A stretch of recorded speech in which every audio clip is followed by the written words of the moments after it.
সেরকম ভদ্র টাইপের ছেলে আমি না হলেও আমি আমার মতোই। ছোট থেকেই মানে যখন থেকে ভালোবাসা কি জানতে শিখেছি তখন থেকেই মনের মধ্যে একটা স্বপ্ন ছিল যে বড় আপুর সাথে প্রেম করব। তাই যেখানেই যাই সেখানেই বড় আপু খুঁজি। আমার অবশ্য ক্রাশ আছে, সে হলো মিম আপু। ও, আপনাদের তো পরিচয় দেওয়া হয়নি। আমি হলাম খালেদ ওয়াহেদ জিম, সবাই জিম বলেই ডাকে। এবার অনার্স ফার্স্ট ইয়ারে আর মিম এবার থার্ড ইয়ারে। তবে ছোট থেকেই আমি তাকে চিনি, মানে আমার বাবার বন্ধুর মেয়ে। সেই খাতিরে যাওয়া আসা চলে, দুই বাসার মধ্যে যাওয়া আসা হতো। ছোট থেকে আপুর পিছনে পড়ে থাকতাম। আপুর অবশ্য সেই রাগ ছিল, আপু দেখতেও খুব সুন্দর ছিল, তাই পিছনে পড়েছিলাম। একদিন মিম আপুদের বাসায় যাই, আপুকে দেখলাম পড়তেছে।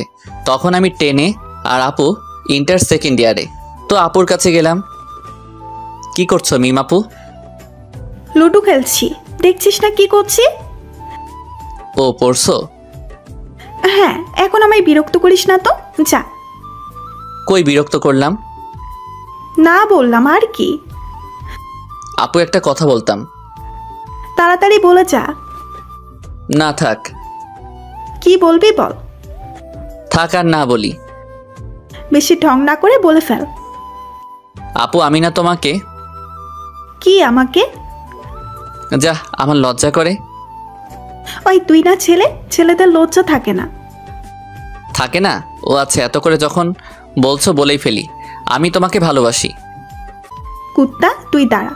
আম্মু আমার ঘরের ঝাড়ুটা কই? বড় বোনকে প্রপোজ করছিস? তোর থেকে আমি 3 বছরের বড়, তুই দাঁড়া। না আপু, 2 বছরের। আমি 1 বছর যাইনি, আর এই 1 বছর পড়েছি। তাতে কি, বড় তো বড়ই নাকি? আর তুই এখনো এসএসসি পাস করলি না আর প্রেম? দাঁড়া তুই, তোর অবস্থা আমি খারাপ করব আজকে। এত বড় হুমকি দিলে তো বিড়ালও পালাবে, আর আমি তো মানুষ। এই কই চাস? দাঁড়া। আন্টি দেখো না, মিম আপু নাকি মারবে। কেন রে মিম, আমার ছেলেটাকে মারতে চাচ্ছিস? আন্টিদের ছেলে নেই, তাই আমাকে ছেলের মতো ভালোবাসে। তুমি জানো জিম কি করছে? ও আমাকে প্রপোজ করছে। কি রে জিম, এটা সত্যি? হ্যাঁ আন্টি, করছি। আমি মিম আপুকে বোনের মতো ভালোবাসি। ও, এর জন্য তুই মারবি? না মা, ওই মিথ্যা বলছে। অনেক হয়েছে, এখন গিয়ে পড়তে বস। আর জিম, তুই আয়, এসে খাওয়া দাওয়া কর। কিন্তু মা। কোনো কিন্তু না, যা গিয়ে পড়তে বস। আচ্ছা। যাওয়ার সময় একটা ফ্লাইং কিস দিলাম, মারতে আসতে লাগলো, আর আমি দৌড়ে আন্টির কাছে গেলাম। এই তো জ্বালানো শুরু হলো আপুকে। মিম আপুকে সময়ে অসময়ে ভালোবাসি বলতাম, আর আপু রেগে গিয়ে মাঝে মাঝে উত্তম মাধ্যম দিত। ছোট ছিলাম তো, তাই কিছু মনে করতাম না। মনে রাখবেন, 18 বছরের নিচে সবাই শিশু। আপু ইন্টারে ভালো ফলাফল করলো আর একটা ভালো ভার্সিটিতে চান্স পেল, তাই চলে গেল সেখানে। মজা করতে করতে কখন যে ভালোবেসে ফেলেছি নিজেও জানি না। তাই 2 বছর অনেক কষ্ট করে পড়ে ইন্টার দিলাম, ভালো রেজাল্ট করলাম, আর আপুর ভার্সিটিতেই চান্স নিলাম। ভালো রেজাল্ট থাকায় বেশি কষ্টও করতে হয়নি, তাই হয়ে গেলাম ভর্তি। কিন্তু মিমাপু জানে না যে আমি ওখানেই ভর্তি হয়েছি। তো গেলাম প্রথম দিন, আমার কয়েকজন বন্ধুও ওখানে ভর্তি হয়েছে, তাদের সাথে দেখা করে ক্লাস করতে গেলাম। ক্লাস করে বের হচ্ছে এমন সময় মিমাপুর সাথে দেখা। আমায় দেখে তো চমকে উঠলো। তুই এখানে? কেন, চান্স পেতে পারি না? না তা না, তবে হঠাৎ করে তোকে দেখলাম, বলিসনি তো। বলিনি, এমনি। বাহ, ভুলে গেলি? তোমারে ভুলিব কেমনে, আমার তো সব জুড়েই তুমি। আবার শুরু হয়ে গেলি? তোমার জন্যই তো এখানে আসা। মার খেতে চাস নাকি? তোমার হাতে বিষও খেতে পারি, মারটা আবার কি? এসব বাদ দিবি? আচ্ছা ঠিক আছে, অনেক সময় আছে। কিসের? কিছু না। আচ্ছা বল, আন্টি আঙ্কেল কেমন আছে? ইসরে, নিজের শ্বশুর শাশুড়িকে আঙ্কেল আন্টি বলে? কি মাইয়া! কি বললি? মনের কথা শুনতে পাই নাকি? কি তা কমো, আমি কিছু বলিনি তো। আমি যে জিজ্ঞাসা করলাম। ও আছে, ভালোই। আচ্ছা, এখানে যেহেতু থাকবেই, কোনো কিছুর প্রয়োজন হলে বলবি, আর বাদরামিটা একটু কম হলেই চলবে। আমি তো তোমার সাথে বাদরামি করার জন্য এখানে এসেছি, খালি দেখে যাও। আচ্ছা আচ্ছা ঠিক আছে। আচ্ছা। এভাবেই শুরু হলো ভার্সিটি যাত্রাপথ আমার, আর তার পিছনেই লেগে থাকা। ভার্সিটিতে আসার পর থেকে সারাক্ষণ মিমাপুয়ের পিছনে লেগে থাকি। সে যেখানে যায় আমি তার পিছনে পিছনে যাই। ক্লাসের সময়টা ব্যতীত সবসময় তাকে জ্বালাতে লাগলাম। তার বান্ধবীরা সাথে থাকলে তাদের সাথে মজা করতাম। সবাই ভাবতো আমি তাদের সমবয়সী, কারণ আমি তো সবসময় তাদের পিছনে লেগেছিলাম। একদিন ভার্সিটি আসার পর জানতে পারি মিমাপু আসেনি। মনটা খারাপ হয়ে গেল অনেক। যেহেতু আমাদের দুজনের বাসাই অন্য শহরে, তাই আমরা হোস্টেলে থাকতাম। আমি জানতাম না সে কেন আসেনি, তাই তার হোস্টেলের সামনে যাই। তারপর মিমাপুর এক বান্ধবীকে ফোন দিয়ে আসতে বলি। নীলা আপু, মিমাপুর কি হয়েছে, আজকে আসলো না যে? মিম একটু অসুস্থ, কি হয়েছে? ওর জ্বর আসছে। ডাক্তার দেখানো হয়েছে মিমাপুকে? না, কে নিয়ে যাবে? আচ্ছা আমি আসতেছি, মিমাপুকে নিয়ে নিচে আসো। ঠিক আছে। তারপর নীলা আপু মিমাপুকে নিয়ে আসলো। আমি মাথায় হাত দিলাম মিমাপুরের, দেখি প্রচণ্ড গরম। তারপর তাকে নিয়ে হাসপাতালে গেলাম, ডাক্তার দেখালাম। আসার সময় দুজনেই চুপ আছি। তোমার গায়ে এত জ্বর, আমায় ফোন তো করতে পারতে একটা। ওই, আমি তোর আপু হই, সেইভাবে কথা বল। আচ্ছা বলছি, আপু তোমার গায়ে এত জ্বর, আমায় তো ফোন দিতে পারতে একটা, তাই না? তোকে কেন ফোন দিব? আচ্ছা মা, আমার তোমাকে প্রশ্ন করাই ভুল হয়ে গেছে, মাফ করে দাও আমায়। কি? আমি তোর মা? ওই, আমি কোন দিক দিয়ে তোর মা লাগি? না আপু, আমার ভুল হয়ে গেছে, দয়া করে আমায় মাফ করে দিন। আর বেয়াদবি করবি না আমার সাথে, সবসময় আপু ডাকবি, ঠিক আছে? জান বাঁচলে লাখো উপায়, এই সময় এই মেয়ের হাত থেকে বাঁচা ফরজ, তাই রাজি হয়ে গেলাম। হ্যাঁ হ্যাঁ ঠিক আছে আপু। গুড। এখন আমায় নামিয়ে দে, আর আব্বু আম্মুকে এই ব্যাপারে একদম বলবি না যে আমি অসুস্থ। আচ্ছা। আমি গেলাম। দেখো না কাল কি করি, তোমায় তো আমি আমার বউ বানিয়েই ছাড়বো। তারপর আঙ্কেলকে ফোন দিলাম। Hello uncle. হ্যাঁ জিম বাবা, বলো। আঙ্কেল, মিম আপু তো অনেক অসুস্থ, ভাগ্যিস আমি ছিলাম এখানে, তাই হাসপাতালে নিয়ে যেয়ে ডাক্তার দেখিয়ে আনলাম। কি হয়েছিল মিমের? চিকনগুনিয়া। তুমি মিমকে ডাক্তারের কাছে নিয়ে গিয়েছিলে? আঙ্কেল, ডাক্তারের কাছে নিয়ে গেলাম, দেখালাম, ওষুধ কিনে দিলাম, তারপর হোস্টেলে নামিয়ে দিয়ে এই তো আমি আসলাম। আমাকে তো কিছু বলেনি মেয়েটা। এই মেয়েটার একদিন কিছু হয়ে যাবে দেখবি। না আঙ্কেল, চিন্তা করিয়েন না, আমি আছি না। বাবা, ওকে একটু দেখে রাখিস। আচ্ছা আঙ্কেল, আপনি যেহেতু বললেন আর আমি আপনার কথা ফেলতে পারি, অবশ্যই দেখে রাখবো তাকে। আচ্ছা বাবা, ভালো থাকিস। আচ্ছা আঙ্কেল, দোয়া করিয়েন। ফি আমানিল্লাহ। আমিন। যাক, মিমাপুকে দেখে রাখার দায়িত্ব আঙ্কেল আমাকে দিল। খুশিতে তো আমার নাগিন ড্যান্স দেওয়ার ইচ্ছা হচ্ছিল, কিন্তু নিজেকে কন্ট্রোল করলাম। পরের দিন ভার্সিটি যে দাঁড়াতে না দাঁড়াতে কই থেকে যেন মিম এসে আমার শার্টের কলার ধরলো। তুই আব্বুকে কি বলছিস? কই কিছু না তো। সত্যি করে বল। কিছু বলিনি আমি। আমার চিকুনগুনিয়া, তাই না? তুই আমায় খুব যত্ন করে নিয়ে গেছিস ডাক্তারের কাছে, তাই না? আমায় মেডিসিন কিনে দিছিস, তাই না? হ্যাঁ করলাম না। দাঁড়া কুত্তা, তোকে আজ মেরেই ফেলবো। তোকে যে বললাম আব্বু আম্মুকে না বলতে, কেন বললি? ভাবলাম আমি যে এত ভালো কাজ করলাম তা আমার শ্বশুর শাশুড়িকে জানানো উচিত। তাদের জামাই এত ভালো, এটা তাদের জানানো দরকার না? আবার শুরু করলি? ওই দেখ তো আশেপাশে কিছু আছে কিনা, আজকে আমি ওর মাথা ফাটাবো। দাঁড়াও আপু, আগে শোনো। আঙ্কেল আমায় আরেকটা দায়িত্ব দিয়েছে। কি দায়িত্ব?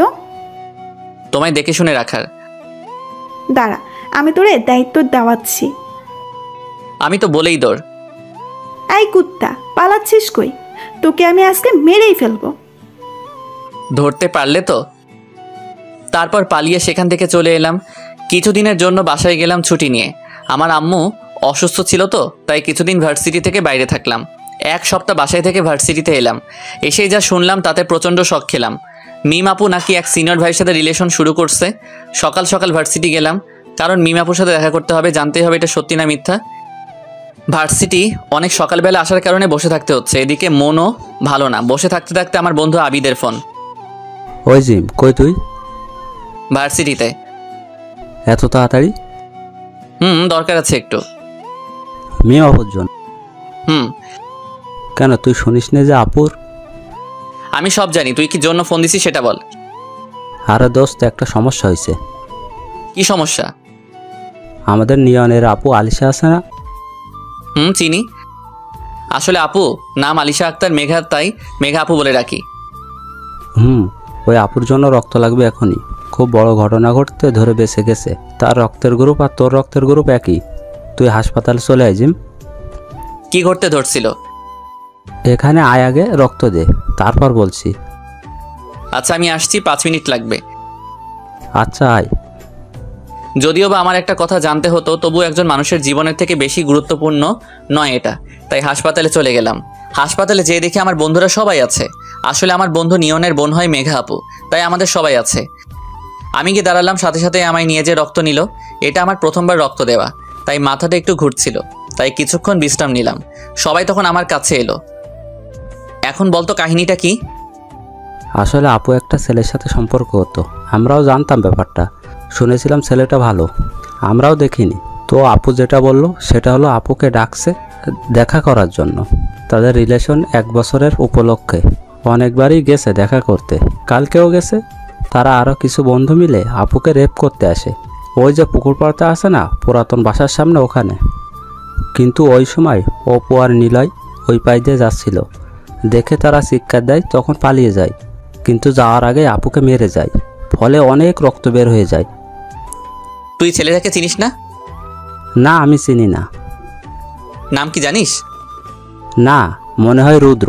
আপুকে একবার বলতে শুনেছিলাম, কিন্তু একদম সঠিক করে বলতে পারছি না। কই পড়ে? আরে বেটা, নামও জানি না, কই পড়ে কেমনে জানবো? ও সেটাও ঠিক।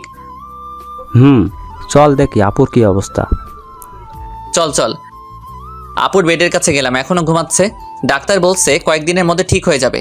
যদি রক্তের ব্যবস্থা তাড়াতাড়ি না করা হতো তাহলে তার অবস্থা খারাপ হতেও পারত। ধন্যবাদ দোস্ত, তুই রক্ত না দিলে যে আজকে আপুর কি হতো। আর অপু আর নিলয়, তোদেরও অনেক ধন্যবাদ দোস্ত। এ মামা, বন্ধুদের মাঝে নো সরি নো থ্যাঙ্কস। তোর বোন তো আমাদেরও বোন, নিজের বোনের সাহায্য করলে কেউ ধন্যবাদ দেয়? তোরাই পরিচিত বন্ধু। বন্ধু, এখন আমায় যেতে হবে রে, ভার্সিটিতে একটু কাজ আছে। পরে এসে মেঘা আপুকে দেখে যাবনি। কি কাজ আছে দোস্ত। আচ্ছা যা। আচ্ছা। ওখান থেকে বের হয়ে সোজা ভার্সিটি এলাম। এসেই মিম আপুকে খুঁজতে লাগলাম। কিছুক্ষণ খোঁজাখুঁজির পর পেলাম। আপু একটা ছেলের সাথে ক্যান্টিনে বসে হেসে হেসে কথা বলছে। দেখেই তো মেজাজ গরম হয়ে গেল। আমি যে, মিম আপু? জিম, কবে আসলি? আসছি কালকে। ও দাঁড়া, তোকে পরিচয় করায় দেই। এ হলো নিবিড়, আমার বফ। আর নিবিড়, এ হলো জিম, আমার ভাইয়ের মতো। আব্বু আম্মুর খুব আদরের। তোমার সাথে দেখা হয়ে ভালো লাগলো জিম। কথার গুরুত্ব না দিয়ে, আপু তোমার সাথে আমার কিছু কথা আছে। হ্যাঁ বল। এদিকে আসবে একটু? নিবিড় 1 মিনিট। এদিকে এসে বলল, হ্যাঁ বল। আপু তুমি রিলেশন শুরু করছো? হ্যাঁ করছি, দেখলি তো। কিন্তু আপু তুমি তো জানো আমি তোমায় ভালোবাসি। সে কি আমার থেকে ভালো? আপু ভালোবাসায় বয়স কোনো ম্যাটার করে না। আপু আমি তোমায় ছাড়া বাঁচবো না। আর একবার যদি ভালোবাসি বলছিস না, তোর বাসায় বলে দেবো ফালতু ছেলে, মাথা খারাপ করে দেয় এসব ছেলে। কি হয়েছে, তুমি মারলে কেন জিমকে? কিচ্ছু না, এসব ছেলেদের মুখে না পুরি। চলো। হাত ধরে চলে গেল। আপু আমায় 3টা চর মারলো। কিছু মনে করতাম না, কিন্তু সবার সামনে মারলো। খুব খারাপ লাগছে। চোখ দিয়ে 2 ফোঁটা পানি পড়লো। যাকে এত ভালোবাসলাম সেই কিনা এইভাবে, কিছু ভাবতে পারছি না। চলে আসলাম। হোস্টেলে এসে শুয়ে পড়লাম। আমার আবার একটা অভ্যাস আছে, যখন আমার সাথে খারাপ কোনো কিছু ঘটে তখন আমার খুব ঘুম পায়। আসলে সেই অবস্থাটা তাড়াতাড়ি কাটাতে চেষ্টা করি, তাই এসেই ঘুমিয়ে পড়লাম। একেবারেই এক ঘুমে সন্ধ্যা। আবিদ ডাকাডাকি করছে। ওই বেটা ওঠ, আর কত ঘুমাবি? কয়টা বাজে দোস্ত? 4:30। কি সকাল হয়ে গেছে? তুই রাতে ঘুমাইছিলি? না তো। ভার্সিটি থেকে আসার সময় কিছু খাইছিলি? ওই কি বলিস, আমি এগুলো খাই? তাহলে তুই 12টা থেকে 7:30 পর্যন্ত কেমনে ঘুমাইলি ভাই? জানি না, খারাপ লাগছিল তো। কেন, কিছু কি হয়েছে? না, কিছু হয়নি। তুই বলবি না? আরে পরে বলবো, এখন। আচ্ছা চল এখন। কই যাব? মেঘা আপুকে দেখতে যাবি না? হ্যাঁ যাবো তো। আপুর জ্ঞান ফিরেছে? দুপুরে। তুই মরার মতো ঘুমাচ্ছিলি তাই ডাকিনি, আমি গেছিলাম দেখা করতে। ও কেমন আছে এখন? আলহামদুলিল্লাহ, মোটামুটি ভালো, গেলেই দেখতে পাবি। আচ্ছা, আগে কিছু খেতে হবে দোস্ত, সকাল থেকে কিছু খাইনি। তোর জন্য খাবার রাখা আছে, খেয়ে নে। আচ্ছা দোস্ত, আমি ফ্রেশ হয়ে খেয়ে বের হচ্ছি, তুই দাঁড়া। আমি আসি, তুই তাড়াতাড়ি কর। আচ্ছা। ঘুমটা হয়ে ভালো লাগছে, শুধু ভালো না, অনেক ভালোই লাগছিল। হালকা হালকা অনুভব হচ্ছে শরীরটার মধ্যে। রাতের বেলা গোসল করলাম, আরও ফ্রেশ লাগছে এখন। খাওয়া দাওয়া করে বের হলাম মেঘা আপুকে দেখতে। এতক্ষণ সময় আমার সাথে যে সকালে কি হয়েছিল তা মনেই ছিল না। স্বাভাবিকভাবেই আপুকে দেখার জন্য গেলাম। হাসপাতালে আমাদের ম্যাচ থেকে খানিকটা দূরে, তাই আমরা রিক্সা করে গেলাম। হাসপাতালে ঢোকার পর আপুর বেডের কাছে গেলাম, যে দেখি আপু শুয়ে আছে। তবে দেখে মনে হচ্ছে আগের থেকে ভালো অবস্থায় আছে। আন্টির সাথে কথা বলছিল, সাথে আঙ্কেলও নিয়ন আছে। আমাদের দেখে, জিম কেমন আছো? যেহেতু নিয়নের বোন তাই আগে থেকে চিনতো আমাদের। ভালো আছি আপু, তোমার অবস্থা এখন কেমন? আগের থেকে ভালো, জ্ঞান ফেরার পর থেকে ভালো লাগছে। শুনলাম তুমি নাকি আমায় রক্ত দিয়েছো, অনেক ধন্যবাদ তোমাকে। এগুলা কি বলছো আপু? তুমি নিয়নের বোন মানে আমাদেরও বোন। নিজের বোনকে রক্ত দিলে বুঝি ধন্যবাদ দিতে হয়? ভুল হয়ে গেছে। তোমাকে দেখে ভালো লাগছে আপু। আপু, তোমার থেকে কিছু জানার ছিল। কি ব্যাপারে বলতে চাচ্ছ? আচ্ছা বলো, কি শুনবে? ছেলেটা কে? ওর নাম রিয়ান। কিন্তু নিয়ন যে বলল রুদ্র। না না, রুদ্র তো আমার বন্ধু। ও আচ্ছা, কতদিন থেকে তোমাদের সম্পর্ক? 1.5 বছর। এবার বিস্তারিত বলো একটু, মানে যদি না কোনো প্রবলেম থাকে তোমার বলতে। না না, কোনো প্রবলেম নেই। আসলে রিয়ানের সাথে সম্পর্কটা শুরু হয় 1.5 বছর আগে। ও অনেক ভালো একটা ছেলে ছিল, সবাই বলতো, সবার সাথে ভালো ব্যবহার করত। যেহেতু সে নতুন ছিল তাই কেউ তার পরিচয় ভালো করে জানতো না। আমাদের 2 ব্যাচ সিনিয়র ছিল, সবাই পছন্দ করতো তাকে। তো একদিন সে হঠাৎ করে আমায় প্রপোজ করে। আমি আবার তার থেকে কিছুদিন সময় নেই ভাবার জন্য। দেখলাম সে ভালো, একটা ভালো পরিচয় আছে তার কলেজে, তাই রাজি হয়ে যাই। সে বলতে পারবো না আমার কতটুকু খেয়াল রাখতো, তবে প্রয়োজনের তুলনায় অনেক অনেক বেশি। তার সাথে অনেক ভালো সময় যাচ্ছিল, আমাদের সম্পর্কটুকু অনেক পজিটিভ হতে লাগলো দিন দিন। আমার মনে হতো আমরা দুজন দুজনকে অনেক ভালোবাসি। বাসায় ব্যাপারটা বলি, সব কিছু বলি না, শুধু বলি যে আমার পছন্দের ছেলে আছে, সে খুব ভালো। সবাই মেনে নেয়। সময়টুকু এত ভালো কাটছিল যে আমি কখনো কল্পনাও করতে পারিনি সে এভাবে আমায় ধোকা দিবে। তারপর এলো সেই দিন। সেদিন আমায় তার বন্ধুর জন্মদিনের অনুষ্ঠানে আমন্ত্রণ করে। অনুষ্ঠান শেষ হবার পর বাড়ি ফিরছিলাম, তার এক বন্ধু আমাদের নামিয়ে দিতে চায়। আমরা উঠি, তারা কয়েকজন ছিল। পুকুর পাড়ের কাছে গাড়ি থামায়, আমায় জোর করে নামায়। আমি নামতে না চাইলে আমার মাথা ফাটিয়ে দেয়। তারপর তো অজ্ঞান হয়ে পড়ি, আর কিছু মনে নাই আমার। ছেলেটার ছবি আছে তোমার কাছে? আমার মোবাইল ছিল, কিন্তু সেটা তো সেদিন হারিয়ে ফেলেছি। ও আচ্ছা, তুমি চিন্তা করিও না আপু, আমরা দেখছি কি করা যায়। আচ্ছা। যদিও বা আমি এই শহরের ছেলে না, কিন্তু আমার সব ক্লোজ ফ্রেন্ড এই শহরেরই, তাই একটু ভাব নেই। আপু, আরেকটা কথা বলার ছিল। হ্যাঁ বলো। রিয়ানের বাসা কই? নোয়াখালী। ও আচ্ছা, এটা আগে বলবা তো? কেন? না কিছু না, তুমি বিশ্রাম করো। আচ্ছা। নিয়ন, এদিকে আয় তো একটু। হ্যাঁ বল। জানি সে তো ছেলে কোথাকার। আপুর হয়তো ততটা ধারণাই নেই যে ওই ছেলে কেমন। আমাদের কিছু করতে হবে দোস্ত। আচ্ছা দেখ তোরা কি করা যায়। আচ্ছা, আজকে আসি। আচ্ছা, সাবধানে যা। রাস্তায় আস্তে আস্তে ভাবছিলাম আপুর সাথে এমন ঘটনা ঘটলো, তাহলে অনেকের সাথে এমন ঘটেছে হয়তো। ভাবতে ভাবতেই হোস্টেলে চলে এলাম। রাতের বেলা হঠাৎ দিনের ঘটনাটা মনে পড়লো। মিম আপু এটা কিভাবে করতে পারলো? আমি তাকে এত ভালোবাসি আর সে কিনা আমায় সবার সামনে চড় মারলো। আর কখন আপুকে বিরক্ত করব না। আপু ভালো থাকুক, এটাই আমি চাই। যেহেতু সে তার মনের মানুষ পেয়ে গেছে, এখন আর তাকে অযথা কেন বিরক্ত করব? কি রে, কি ভাবছিস? ভাবনায় ছেদ ধরালো। কিছু না। আচ্ছা দোস্ত, তুই না বললি নিলয়কে নোয়াখালীর লোক কেমন হয়? আচ্ছা, তারা কেমন হয়? জানিস না? না। তুই কি উগান্ডা থেকে আগত নাকি? ধুর, বল না। না রে, নোয়াখালী এমন এক জায়গা যেখানে অধিকাংশ লোক আমাদের থেকে অনেক চালাক আর চতুর। তাদের ভাষা সহজে কোনো মানুষের বোধগম্য নয়। এক কথায় বলি, আমাদের ভাষায় তারা হলো টাউট প্রকৃতির লোক। তাই তো সেখানে যেতে সরকার ভিসার ব্যবস্থা করেছে, আর আমাদের পার্শ্ববর্তী দেশও বটে। এজন্য। হুম। আচ্ছা, ঘুমা তাহলে। আচ্ছা, শুভরাত্রি। শুভরাত্রি। যদিও বা আজকে আমার ঘুম আসবে না, তবুও চোখ বন্ধ করলাম। মিম আপুর সাথে কাটানো প্রতিটি মুহূর্ত এর কথা মনে পড়ছে। ভাবতে ভাবতে কখন যে ঘুমাই পড়ছি। সকালবেলা উঠলাম, উঠেই মন খারাপ হয়ে গেল। এতদিন তো ভার্সিটি যেতাম মিম আপুকে দেখার জন্য, আজকে কিসের জন্য যাব? দূর, আজকে যাবই না। কিন্তু আবিদ অনেক জোরাজোরি করে ভার্সিটি নিয়ে গেল। ভার্সিটি যেয়ে পৌঁছেছি, এমন সময় গেটের সামনে দেখি মিম আপু তার বফকে নিয়ে ভার্সিটিতে ঢুকছে। আবার মন খারাপ হয়ে গেল, কিন্তু তবুও গেলাম। এক ফ্রেন্ড আমাদের কাছে আসলো, এসেই একটা কাহিনী হয়ে গেছে জিম। কি? অনেক জানতে পেরেছে ছেলেটাকে। কিভাবে? জানি না, তবে ওই তোদের ডাকলো। কোথায়? আমরা যেখানে আড্ডা দিই সেইখানে। চলো তাহলে। হ্যাঁ চল। রিয়ানের সাথে দেখা হওয়ার পর থেকে মাথার ভিতর একটা জিনিস ঢুকছে না। কি বিষয় জানতে পারলো নিয়ন, শুধু আগ্রহটা বাড়ছে। তাই দেরি না করে আমরা সবাই যেখানে আমরা আড্ডা দেই সেখানে গেলাম। আমরা ভার্সিটির বড় বটগাছের নিচে আড্ডা দিতাম সব বন্ধুরা মিলে, তাই সেখানে গেলাম। গিয়ে দেখি সেখানে নিয়ন সহ আমাদের কয়েকজন বন্ধু বসে আছে। নিয়নকে দেখে অনেকটা অন্যমনস্ক মনে হচ্ছে, তাই তার কাছে গেলাম। তোর এই অবস্থা কেন? ও তুই বলিস না বন্ধু, একটা বিষয় জানতে পারছি। কি বিষয়? সেটা বলার জন্যই তো তাড়াতাড়ি ডাকলাম তোদের। বল তাহলে। আপু যে রিয়ানের কথা বলছিল না, তার খবর পেয়েছি। কি বলিস? কই খবর পাইলি? অনেক কষ্ট করে বের করেছি দোস্ত। এই যে এটাও ঠিকানা। তো কার জন্য অপেক্ষা করছি? চল যাই। যাব, তবে এখন না। কেন? মনে নেই আজকে কার ক্লাস আছে? কার? শ্রুতি ম্যামের।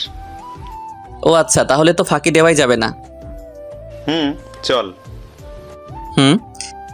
কি ভাবছেন আমরা ম্যামকে দেখতে যাচ্ছি?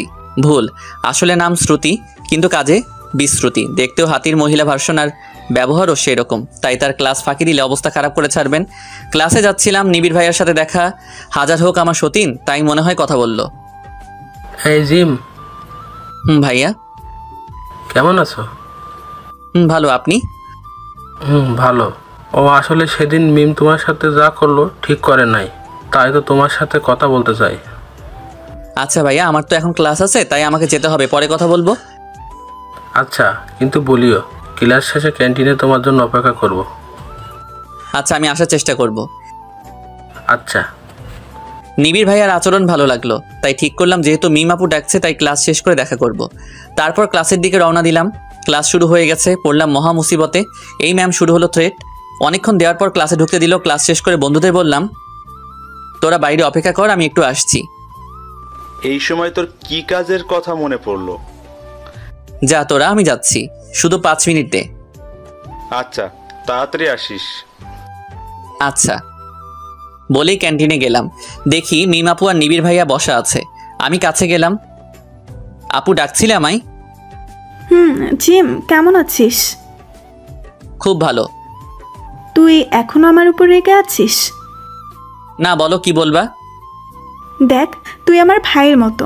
আমার বাবা মাও তোকে তাদের সন্তানের মতো মনে করে। তার উপরে আমি তোর থেকে বড়, তাই তোর উপরে হাত তুলেছিলাম। কিন্তু তারপর থেকেই বিশ্বাস কর, আমি অনুতপ্ততাই ভুগছি। তাই নিবিড়ের মাধ্যমে তোকে ডাকলাম। আমায় মাফ করে দে বোন হিসাবে। আচ্ছা আপু, কোনো ব্যাপার না, তোমাদের একসাথে ভালো লাগলো দেখে। ধন্যবাদ। তোমাকেও। আচ্ছা আমি গেলাম। কোথায় যাবি? তারপর সব বললাম। আমার বড় আপুর সাথে প্রেম করার হলো না বোধহয়। যাক, বাদ দেই। আমার বন্ধুরা আবার আমার জন্য অপেক্ষা করছে, তাদের কাছে গেলাম। সবাই মিলে রিয়ানের বাসায় যাই। তার বাসায় গিয়ে তাকে পাই। তাকে নিয়ে তার বন্ধুদের কাছে যাই, তাদের সবাইকে নিয়ে আসি। ভাবছেন কি হচ্ছে, তাই না? দেখতে থাকুন। বলছিলাম না আমার বন্ধুরা সবাই স্থানীয়, আমি আর অপু শুধু বাইরের। আবিদের চাচ্চু রাজনীতি লোক, তাই তার সাহায্য নিয়ে সবাইকে ধরে ফেলি। বেশি বেগ পেতে হয়নি। তারপর তাদের সবাইকে নিয়ে আসি মেঘা আপুদের বাসায়। মেঘা আপু রিয়ানকে 2টো থাপ্পড় মারে। সবাই তার কাছে ক্ষমা চায়। তারপর আমরা সবাইকে পুলিশের হাতে তুলে দেই। এই সব কিছুর প্ল্যান করেছিলাম আমি। যেহেতু আমাদের কাছে প্রমাণ আছে, সেহেতু সহজে ছাড়া পাবে না। মেঘা আপু তাড়াতাড়ি সুস্থ হওয়ায় তাকে আজকে হাসপাতাল থেকে ছেড়ে দেয়। আর আজকে সবাইকে ধরতে পারায় আপু খুব খুশি। জিম, জি আপু। অনেক ধন্যবাদ তোমাকে। আর এইসব দিতে মানা করছিলাম না? দেওয়া জরুরি ছিল তাই দিছি। মানে? কিছু না। আচ্ছা আপু, আমি গেলাম। আচ্ছা। নিজের খেয়াল রেখো। আচ্ছা। বাই। বাই। তারপর আন্টি অনেক জোরাজোরি করে আমাদের খাওয়ালো। খাওয়া দাওয়ার পর হোস্টেলে চলে এলাম। রাতে আবার মিমাপুর কথা মনে পড়লো। সব শেষ। ফেসবুকেতে গেলাম, সেখানে আপু আবার স্ট্যাটাস দিছে, ইনেন ওপেন রিলেশনশিপ উইথ নিবিড় হোসেন। এটা দেখে আরও খারাপ লাগলো। বের হয়ে আসলাম ফেসবুক থেকে, রুমের বাইরে গেলাম। ভাবছি আমার আশা শেষ, আর বড় আপুর সাথে প্রেম করা হলো না। ভাবতে ভাবতেই একটা আননোন নাম্বার থেকে ফোন এলো। হ্যালো। হ্যালো, কে বলছেন? চিনতে পারোনি? না, কে বলছেন? আসলে আমি মেঘা। ও আচ্ছা, মেঘা আপু, তোমার নাম্বার সেভ করা নাই তো? ও হ্যাঁ। এখন কেমন আছো আপু? যেমনটা দেখে গেলে ঠিক তেমনই আছি। ও, থাকা ভালো। খাওয়া দাওয়া করলা? কি বলছো, তোমাদের বাসায় না খেয়ে আসলাম? বাসায় তো তুমি ছিলে। ইস, মনে ছিল না। মন কোথায় থাকে? মন মনে হয় আবার হারায় গেছে। তাই বুঝি। তাহলে এবার ভালো না খারাপের কাছে গেছে? ভালোর কাছেই গেছে। বা, বুঝেই ফেলছো? দেখলে তো বুঝবই, তাই না? এত তাড়াতাড়ি মন হারাই গেল? কি করব বলো, মন যে ভালো মানুষকে পেলে আর আটকানো যায় না। ও আচ্ছা। তো সে কে? বোঝার সময় এলে ঠিক সে বুঝবে। মানে? কিছু না, বাই। কেটে দিল। আজব তো, কি যে বলে গেল কিছুই বুঝলাম না। যাই হোক, অনেক রাত হয়েছে, ঘুমাতে হবে। সারাদিনে অনেক ধকল গেছে। সকালবেলা ফ্রেশ হচ্ছিলাম, দেখি নিয়নের ফোন। হ্যাঁ বলো। দোস্ত, একটা কাজ করতে পারবি? কি কাজ? মেঘা আপুকে একটু কলেজে নিয়ে যাবি? আসলে আমি নিয়ে যেতাম, কিন্তু আমার একটা কাজ আছে, তাই যদি তুই নিয়ে যাইতি। আচ্ছা, আমি নিয়ে যাব এখন। ধন্যবাদ দোস্ত। হুরশালা। হ্যাঁ। আরে আসিস। আচ্ছা। তারপর গেলাম মেঘা আপুদের বাসায়। যে দেখে আপু আগে থেকে তৈরি আছে, তাই আপুকে নিয়ে কলেজের দিকে রওনা হলাম। মেঘা আপুকে নিয়ে ভার্সিটিতে এলাম। সারা রাস্তায় আপু আমাদের দিকে সরে আসছিল। নিজের ভিতরে কেমন যেন একটা কিছু কাজ করছে, তাই তাড়াতাড়ি ভাড়া মিটিয়ে কলেজের দিকে গেলাম। আপু পিছন থেকে অনেকবার ডাকলো, আমি না শোনার ভান করে গেলাম। ক্লাসে ঢুকলাম। এদিকে ক্লাস চলছে আর ওদিকে আমি ভাবছি কি হচ্ছে আমার সাথে। মেঘা আপুকে আমার প্রেমে পড়ে গেল? না না, এটা কিভাবে সম্ভব? আমার মাথায় কিছুই ঢুকছে না। যেই যাক, আমার আশা পূরণ হবে। আর অন্যদিকে মনে হচ্ছে না না আপু শুধু ফ্রেন্ডলি ব্যবহার করছে আমার সাথে। ভাই, এ চিন্তায় মনে হচ্ছে পাগল হয়ে যাব আমি। কিন্তু আছে না আমার কিছু কলিজার বন্ধু, তারা থাকতে এত তাড়াতাড়ি পাগল হয় কিভাবে? কি ব্যাপার দোস্ত, কিসের এত ভাবনা তোমার? আরে না, কিছু না। না না, কিছু তো আছে। আমাদের কাছেও লুকাবি? দোস্ত আমাদের মনে হয় প্রেমে পড়েছে। তুই বেশি বুঝিস না। আমায় তো বুঝতেই হবে রে। ভাই তুই বুঝতে থাক, আমি গেলাম। কই যাস? আগে ট্রিট তো দে। কিসের জন্য? সেটা পরে বুঝতে পারবি, আগে ট্রিট দে। আমি ভাবতাম যে এই বেটারা আমার অবস্থা না বুঝলেও তুই সারাক্ষণ আমার সাথে থাকিস, তুই আমার ব্যাপারটা বুঝবি। এখন তো দেখি তুইও আমার পকেট খালি করার উপর লেগে থাকিস। এত শত কথা বাদ দে, এখন বল দিবি কি না? আরে ভাই বলবি তো, কি জন্য ট্রিট চাচ্ছিস? বন্ধুর কাছ থেকে ট্রিট চাচ্ছি, সেখানেও তুই কারণ খুঁজতেছিস? যা লাগবে না। এই ইমোশন কালো মেইলগুলো করবি না, মেরে ভর্তা বানাই দিব। হাসবি না খেতে যাবি? চল চল, সময় নষ্ট করিস না। জিম কখন রং পাল্টাই তার কোনো ওয়ারেন্টি নাই। ওই শালা চুপ থাক। আচ্ছা দুলা ভাই। বাহ বাহ, ভালো, চল। চল সবাই।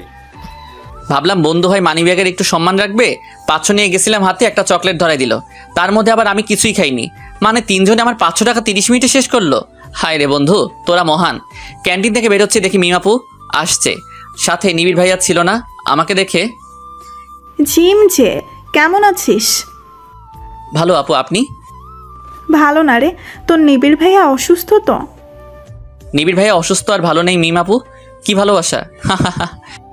কি হয়েছে ভাইয়ার? আর বলিস না, কালকে হাত কেটে ফেলছে, কি জানি কাটতে চেয়ে। কতগুলো সেলাই দিল? না, সেলাই দেয়নি, হাতে ব্যান্ডেজ টেপ দিছে। কি মাইডালা, সামান্য হাত কাটার জন্য এমন রিয়াকশন? বড় কিছু হইলে তো মনে হয় হার্ট অ্যাটাক করবে এই মেয়ে। হুম। আপু আমি যাই, আমার একটু কাজ আছে। এতক্ষণ থাকলে আমি পাগল হয়ে যাব মিমাপুর কথা শুনে। প্রেমে পড়লে মানুষ নাকি বিবেক বুদ্ধি হারাই ফেলে, কথাটা শুনেছিলাম। আজকে নিজের চোখে দেখলাম। ভালো হইছে এই মেয়ের পিছনে ঘোরা বাদ দিছি, না হলে নিজের সাথে সাথে আমাকেও পাগল বানাই দিত। আচ্ছা যা।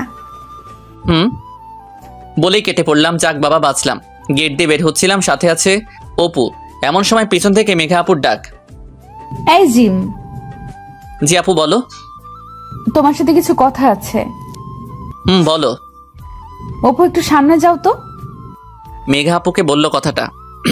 অপু সামনে যাওয়ার সাথে সাথে আমার শার্টের গলা ধরলো। ওই ক্যান্টিনের সামনে যে মেয়ের সাথে কথা বললা সে কে? মিমাপু। তার নাম যে মিম তা আমি জানি, এবং এও জানি সে আমাদের থেকে সিনিয়র, কিন্তু তার সাথে কথা বলবে কেন তুমি? আরে মিমাপু আমার আপু হয়, আমার বাবার বন্ধুর মেয়ে। আমরা ছোট থেকে একসাথে বড় হয়েছি। আগের কথা বাদ, এখন থেকে কোনো মেয়ের সাথে কথা বলবা না, ঠিক আছে? দাঁড়াও, কেন শুনবো তোমার কথা? কারণ আমি বলছি তাই শুনবা। আর যদি না শুনি? তাহলে তোমার ছুরি দিয়ে কেটে তোমার টুকরোগুলো পানিতে ফালাই দিব। বলেই চলে গেল। আর হ্যাঁ, আমায় কিছু বলার সুযোগ না দিয়ে মেঘাপুর এই রূপ দেখে আমি সত্যিই শিহরিত। মাথা কাজ করছে না। হোস্টেলে চলে এলাম আর ভাবনাই শুধুই মেঘা আপু। তাহলে কি সত্যি আপু আমায় ভালোবাসলো, না এসব কিছু অন্য কিছু? দেখতে হবে। রাতে ফেসবুকে ছিলাম, মেঘা আপুর ফোন। এই যে স্যার, কি করছেন? কথা বলছি। কার সাথে? মিমাপুর সাথে। কি তোমায় না বারণ করেছিলাম? তুই বারণ করা কে? আমি কে কালকে তোমাকে দেখাবো। আমি বারণ করার কে? শুধু ভার্সিটি আয় কালকে, তারপর তোকে দেখাবো। আচ্ছা, বলার আগে ফোনটা কেটে গেল। যাক, মনে হয় খুব রাগ করেছে। এখন আমার মাথায় একটা বুদ্ধি এসেছে আপুর কাছে থেকে সত্যিটা বের করার। সকালে মেঘা আপু ভার্সিটিতে যেয়ে আমায় খোঁজ করতে লাগলো। আমায় পেলো বট গাছের নিচে মিমাপুর সাথে কথা বলার সময়। শুধু দেখলাম চোখ মুছলো, তারপর চলে গেল। তার আগেই রাতে আপুর মাধ্যমে মেঘা আপুকে জানাই দেই যে আমি মিমাপুকে ভালোবাসি আর তাকে সে কথা বলবো। আর এই প্ল্যানে মিমাপু আমার সাথে থাকে। তাই যখন মেঘা আপু এসেছিল তখন আমরা একে অন্যের হাত ধরেছিলাম। যাক, প্ল্যানটা কাজে দিয়েছে। আপু কান্না করেছে, এটাই তার প্রমাণ। ওই এখনকার জন্য অপেক্ষা করছিস, যা মেঘার কাছে। থ্যাংক ইউ আপু। হইছে, এখন যা। আচ্ছা। পরে সব জানাস। কেন আপনাকে জানাবো? বলে চলে এসে গেছি। মেঘা আপুকে খুঁজতে লাগলাম। পেলাম কলেজ পুকুর পাড়ে। এখানে অনেকটা নিরিবিলি। তা আপুর কাছে গেলাম। ঘুরে দেখলো, কিন্তু কথা বললো না। হ্যালো আপু। কি? না কিছু না, ভালো আছো? অনেক ভালো। ও কথাটা কিভাবে যে শুরু করি। আচ্ছা আপু, তুমি কি আমায় ভালোবাসো? তোমাকে ভালোবাসতে আমার বইয়েই গেছে। ও এটাই জানার ছিল। যাক, আবার মিমাপুর পিছনে লেগে থাকি। একদিন তো পড়বেই। আর এক পা বাড়ালে তোর পা ভেঙে দিব। এ মা, কেন? ওই তুই বুঝিস না যে আমি তোকে কতটা ভালোবাসি? তুই যেদিন আমায় রক্ত দিলি সেদিনও আমার তোকে ভালো লেগেছিল। এরপর যখন রিয়ানকে আমার কারণে নিয়ে এলি সেদিনই তোকে ভালোবেসে ফেলি। এতদিন তোকে বোঝার চেষ্টা করলাম আর তুই বুঝলি না আমি তোকে কতটা ভালোবাসি। এসব নাটক ছিল? কি? নাটক ছিল। আজকে তোকে আমি সত্যি মেরে ফেলবো শয়তান। আমি দিলাম দৌড়, শেষ পর্যন্ত কিনা এমন বউ পেলাম। মেঘা আপুর দৌড়ানি খেয়ে কোনো মতে বাঁচলাম। তবে একটা জিনিস জানলাম তো, যে মেঘা আপুও আমায় ভালোবাসে। যাক, সিনিয়র আপুর সাথে শেষ পর্যন্ত প্রেম হয়ে গেল। এখন ভালোবাসা চলবে উড়াধুরা, কিন্তু কিছু তো একটা দিয়ে শুরু করতে হবে নাকি? তাই ফুল খুঁজতে থাকলাম। কিন্তু আমাদের ভার্সিটিতে এত প্রেমিক প্রেমিকা আছে যাদের কারণে সব ফুল আগেই শেষ হয়ে গেছে। তাই কি করা যায় ভাবতে লাগলাম। মেঘা আপু তার বান্ধবীদের সাথে বসে আছে, দেখে মনে হচ্ছে অনেক খুশি আজ। যাই, আর দেরি না করি। আমায় সামনে দেখেই রেগে আগুন, চোখ মুখ লাল করে ফেলেছে। যা, কি করলাম আমি আবার? তার বান্ধবীগুলো হাসাহাসি করছে। ও বুঝলাম, সব নষ্টের গোড়া তাহলে এরাই। মনে মনে ভাবছি রিলেশনটা শুরু হোক, তারপর তোমাদের দেখে নিব আপু লোক। তারা সবাই চলে গেল। আপু উঠে এলো আমার কাছে। ওই হাতে কি তোমার? কদু। কদু দিয়ে কি করবে? তোমায় তো প্রপোজ করা হয়নি। ভাবলাম রাগ করে আছো, প্রপোজ করলে রাগও ভেঙে যাবে, আবার রিলেশনও শুরু হবে। কুত্তা, তাই বলে কদু? দুনিয়াতে আর কিছু পেলেই না কদু দিয়ে কেউ প্রপোজ করে? আরে বলো না, গেলাম ফুল নিতে, কিন্তু নাই, সব শেষ করে দিছে হারামির বাচ্চাগুলো।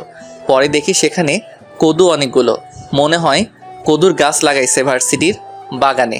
তাই ভাবলাম যখন গোলাপ নেই তখন কদুই ব্যবহার করি, তাই তোমার জন্য কষ্ট করে কাঁটাতার টোপকে এই কদু নিয়ে এসেছি। কদু তাই না? দাও কদু দাও। আজকে যদি কদু তোমার মাথায় না ভাঙতে পারছি তাহলে আমার নাম মেঘা নয়। এত রাগ করো কেন? আমি তো ভালো জিনিসই আনছি, এটা বাসায় নিয়ে যেয়ে রান্না করেও খেতে পারবে। তোর কদু তুই নিয়ে যা, লাগবে না তোর প্রপোজ করতে। তুই তোর কদু নিয়ে থাক, আমি গেলাম। ওই শোনা, কই যাও? কদুটা তো অন্তত নিয়ে যাও। ধুর, এত কষ্ট করে কদুটা নিয়ে আসলাম আর না নিয়েই চলে গেল। যেই লাও সেই কদু হইল। যাই, এটা তো কোনো কাজে লাগাতে হবে, তাই বিক্রি করে দেই, সাথে কিছু আয়ও হবে, কি বলেন? হা হা হা হা। কদু 20 টাকা দিয়ে বিক্রি করলাম। তারপর বন্ধুদের কাছে আসলাম। কি মামা, কই থেকে আসলি? কদু বিক্রি করতে গেছিলাম। হ্যাঁ, কস কি? কই পাইলি কদু? কদুর ব্যবসা শুরু করলি নাকি? আরে না শালাবাবু, আসলে না, এদের বলা যাবে না, শালারা পচাবে এখন আমায়। আসলে হয়েছে কি, তার আগেই মেঘা আপুর আগমন। আমি বলছি, কি হইছে? তুমি কেন বলতে যাবা? আমি বলছি তো। থাক, আপনাকে কষ্ট করতে হবে না। আমি বলছি, তোমাদের এই উগান্ডিয়ান বন্ধু আমায় কদু দিয়ে প্রপোজ করতে গেছিল, আর কিছু পায়নি নাকি, এই জন্য সেই কদু আবার বিক্রি করে আসলো। একে একটু বোঝাও আর একটু সামলিয়ে রাখো, কখন যে আমার পিটন খাবে। কদু দিয়ে আমার বান্ধবীদের সামনে আমায় প্রপোজ করতে গেছে, আমার সম্মানের 12টা বাজায় দিছে, তার উপর কদু দিয়ে দাঁত বের করে হাসতে ধরছিল। একে তোমরা আগে সামলাও। এই যে নিজের সম্মান গেছে দেখে আমার সম্মানেরও ফালুদা বানাই দিল। কি? কদু দিয়ে প্রপোজ? কি আইডিয়া দোস্ত, এসব আইডিয়া কই থেকে আসে তোর মাথায়? আরে বাহ দুলাভাই বাহ, তুই তো ইতিহাস রচনা করবি। কদু দিয়ে প্রপোজ করে, এসব বুদ্ধি কোথা থেকে আসে তোর মাথায় বলতো? আসলে কি বলছিস মামা, কথা কি সত্য? কদু দিয়ে প্রপোজ? তোকে নোবেল দেওয়া উচিত, সাথে একটা অস্কারও। তুই তো কিংবদন্তি। আইডিয়াটা পাইলি কই, বল বল। হয়েছে কি? আরে বল বল, লজ্জা পাস না, বল। ব্যাটারা বলতে দিচ্ছিস কই? বলার আগেই তো কথা বলছিস, কি বলবো তাহলে? বলার সময় তো দিবি। তোমরাই শুনো এর কাহিনী, আমি গেলাম। যদি আবার এরকম করে তাহলে ভর্তা বানায় দিব, আমি গেলাম। আচ্ছা আপু যা। জিম, তুই বল। তারপর পুরো কাহিনী তাদেরকে ফিল্মি স্টাইলে বললাম, কিন্তু সব শোনার পর শালারা হাসতে লাগলো। কিছু করার নাই, মানুষের উন্নতি কেউ চোখে দেখতে পারে না, সবাই হিংসা করে। তারপর কোথায় থেকে যেন আমায় একটা গোলাপ ফুল এনে দিল। যা দুলাভাই, আমার বোনটাকে পটাই আই। এরকম শালা যেন ঘর ঘর জন্ম নিক। লাভ ইউ শালা বাবু। আরে যা আগে, মেঘা আপু রেগে আছে। আচ্ছা, তারপর মেঘা আপুকে গিয়ে প্রপোজ করলাম। কেমনে করলাম জানতে চেয়ে সময় নষ্ট করবেন না, সেখানেও ভুল করছি তো তাই, তবে মাফ করে দিছে আমায়। তারপর তার হাত ধরে বন্ধুদের সামনে আসি। শুন জিম, আমার বোনের যদি কোনো সমস্যা হয় তাহলে কিন্তু ছাড়বো না তোকে, আর বাকি সব আমি দেখব। শুধু তোরা খুশি থাক, এটা চাই আমি। দেখতে থাকো, আর আমি তোর বড় দুলাভাই, তাই দুলাভাই বলে ডাকবি, নাম ধরে ডাকবি না। যা ভাগ। বিয়েটাও হবে। আজ আমাদের বিয়ে। 5 বছর রিলেশন করার পর আজ বিয়ে আমাদের। পরিবার রাজি করানোর দায়িত্ব নিয়েছিল নিয়ন, আবিদ আর অপু। আমারও ভালো জায়গায় চাকরি হয়, তাই সবাই রাজি করছে, তাই আজকে বিয়েটা সম্ভব হচ্ছে। আমি অনেক খুশি আজ, তবে এর মধ্যেও অনেক ঘটনা আছে, আর সব থেকে বেশি যার জন্য আজ বিয়েটা হচ্ছে সে হলো মেঘা। আমার জন্য সে এতদিন অপেক্ষা। আমাদের রিলেশন শুরু হলো। বড় আপুর সাথে প্রেম করার শখ তো অনেক আগেই পূরণ হয়েছে। এখন মেঘার সাথে বিয়ে, ও সরি, সে তো এখন আমার হবু বউ। আমার আর তাদের পরিবার একটা অনুষ্ঠানের আয়োজন করছে, অনেকেই নিমন্ত্রিত। তার আগে এত আগে চলে না এসে কিছুটা পিছনে ফেরা যাক। মেঘার সাথে রিলেশন শুরু হওয়ার পর থেকেই মেয়েটা আমার যত্ন নিতে শুরু করলো, কিন্তু একটু বেশি। তবে আমার ভালো লাগতো, তার কথা মতো চলতাম তো, তাই বেশি ঝগড়া হতো না। তবে শুনেছিলাম একটা রিলেশনে এই ঝগড়া না থাকলে নাকি রিলেশনটাই অপূর্ণ থাকে, তাই মাঝে মাঝে আমি ওর সাথে ঝগড়া করতাম। পরে অবশ্য আমাকেই তার রাগ ভাঙাতে হতো। মিম আপুর সাথে কথা বলা সহ্য করতো না, একদিন দেখে ফেলে। আমি মাঝে মাঝে লুকিয়ে কথা বলতাম, তো সেদিন দেখে ফেলার পর সে কি কান্না। পরে অনেক কষ্ট করে তার রাগ কমাই। তারপর থেকে মিম আপুর সাথে আর কথা বলতাম না। একদিন আমাদের ভার্সিটির সিনিয়রদের বিদায় হচ্ছে, আমি দেখলাম সব থেকে ওই দিন খুশি ছিল মেঘা। আমি তার কাছে যাই। কি ব্যাপার, এত খুশি কেন আজ? আজ আমি সব থেকে বেশি খুশি, কিন্তু কেন শুনি? কারণ আজকে আমার সতীন চলে যাচ্ছে ভার্সিটি থেকে। হা হা হা। মাইরালা, কবে সতীন হলো তোমার? কেন তোমাকে বলতে হবে কেন? না, এমনি বললাম আর কি। কেন বলার প্রয়োজন নাই বুঝি? না, তোমাকে শোনার কোনো দরকার নাই। যাও তো, আমার একটু মজা নিতে দাও। আচ্ছা আচ্ছা, যাচ্ছি। হুম। পাগলিটা শুধু শুধু অনেক খুশি হয়েছিল সেদিন। তার তো কথা মনে ছিল না পরের বছর সেও চলে যাবে এই ভার্সিটি ছেড়ে, আর আমায় থাকতে হবে আরও একটি বছর। দেখতে দেখতে ওই বছরটিও শেষ হয়ে গেল। যেদিন শেষ ভার্সিটিতে সেদিন মেঘার সে কি কান্না, আরেকবার দেখতে হলো। সবার সামনে জড়িয়ে ধরেছিল আর কাঁদতে লাগলো। ওই পাগলি, এত কাঁদো কেন? শুধু তো ভার্সিটি ছাড়ছো, দূরে তো আর যাচ্ছ না। জানি না, আমি যাব না, আবার পড়বো। তোমাকে ছাড়া একা থাকতে পারবো না এই 1 বছর। পাগলামি একদম করবা না, ভালো করে পরীক্ষা দিবা। আর আমি তো সবসময় আছি তোমার সাথে। দেখো, এই 1 বছর দেখতে দেখতে কেটে যাবে। তারপর ভালো একটা চাকরি নিয়ে সোজা তোমার বাসায় যাব। আর সাথে তো সবসময় শালাবাবু আছে, চিন্তা করিও না। অনেক কিছু বলে বোঝানোর পর পাগলিটা রাজি হয়। হা হা হা। ভার্সিটি থেকে তার চলে যাবার পর ভাবছিলাম একাকিত্ব বাড়বে, কিন্তু উল্টো আরও বেশি সম্পর্ক মজবুত হতে লাগলো। হঠাৎ করে দেখা করা, সারাদিন কথা বলা, সে যে দূরে এখন সেটা মনেই হতো না। কেটে গেল আরেকটি বছর। একদিকে সম্পর্ক মজবুত হতে থাকলো, আর অন্যদিকে বন্ধুত্ব গাঢ়। নিয়ন, আমি, অপু আর আবিদার কিছু ফ্রেন্ড একজন আরেকজনকে ছাড়া থাকতে পারতাম না। খুব ভালোভাবেই সবাই পাশ করে বের হই। আর আল্লাহ তাআলা আমাদের বন্ধুত্বটাকে এত মজবুত করলেন যে সবাই একসাথে একটা মাল্টি ন্যাশনাল কোম্পানিতে জয়েন করি। আমার আরও 1 বছর লেগে যায় ভালো একটা পজিশন তৈরি করতে। তবে তার আগে নিয়নের মাধ্যমে মেঘার বাবা মায়ের সাথে কথা বলে আব্বু আম্মু কথা পাকাপাকি করে আসে। তারপর আজ বিয়ে, সবাই এসেছে। আমি আর মেঘা পাশাপাশি বসা, শাড়ি পরে মেয়েটাকে আরও সুন্দর লাগছে। ও মিমাপু এসেছে, সাথে তার কোলে একটা ফুটফুটে বাচ্চা মেয়ে। নিবিড় ভাইয়ার সাথে আপুর বিয়ে হয় 2 বছর আগে। সবাই খুশি। দেখো তো মিমাপুকে কেমন লাগছে? কি? এই আমি কি করলাম, আবার শুধু জিজ্ঞাসা করলাম। আজকে তোমার বিয়ে, কিসের কি? নিজের বউয়ের প্রশংসা করবে তা নয়, অন্যের বউয়ের দিকে নজর। এই মা, শুধু তো একটা কথা বললাম। আজকে তুমি চলো, তোমার অবস্থা খারাপ হবেই শয়তান। আজকে না আমাদের বাসর রাত? তোমার বাসর রাত বের করবো আজ। না, এ হতে পারে না। অনেক হয়েছে, এবার থামো। Okay ma'am. স্যার। সত্যিকারের ভালোবাসাগুলোর মনে হয় এইভাবে সমাপ্তি হয়। বেঁচে থাকুক সবার ভালোবাসা। কি মামা, হয়ে যাক একটা সেলফি? হ্যাঁ অবশ্যই। ভাবি রেডি? রেডি। ক্যামেরা বন্দি হলাম আমার সব থেকে প্রিয় 4 জন মানুষের সাথে। ভালো থাকুক তারা, আর আশা করি সবসময় সবাই একসাথেই থাকতে পারবো। আবার দেখা হবে। খোদা হাফেজ।